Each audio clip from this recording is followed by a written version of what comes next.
Just walking back to the van now. Doesn't seem to be too much damage. Luckily the trees have got away pretty scot-free. There's a bit of debris. I mean, there's no leaves on the trees. A bit of debris. Oh, hang on a minute. What have we got here? Yeah, there's a tree. Oh dear.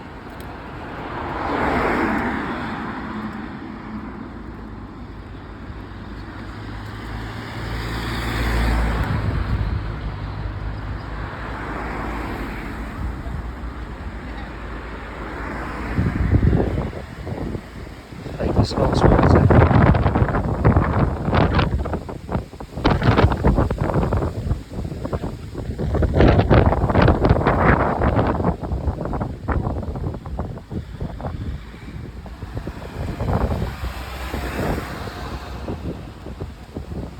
Like I say, on the whole, it's just small branches and twigs like that that come off the trees, thankfully.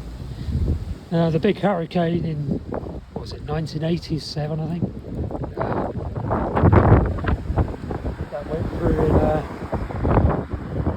October, I think, when there were still loads of leaves on the trees.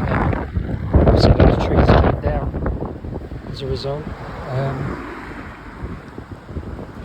I'm in a very sheltered part of Cornwall, in Falmouth.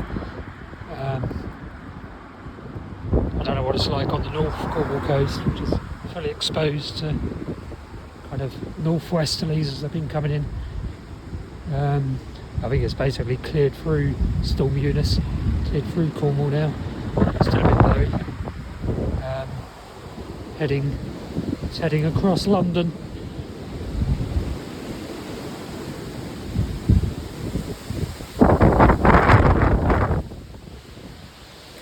It's a really nice, what is it, a converted horse box up here. I think that's what it is. Parked in the shelter. What do I do to live in one of those things? Not sure how practical it would be. Getting it on and off the Isle of Wight, which I still visit regularly. I mean, my little van, my Berlingo, is treated as a small car, so it's basically the cheapest on the car ferries, whereas a beast like this thing coming up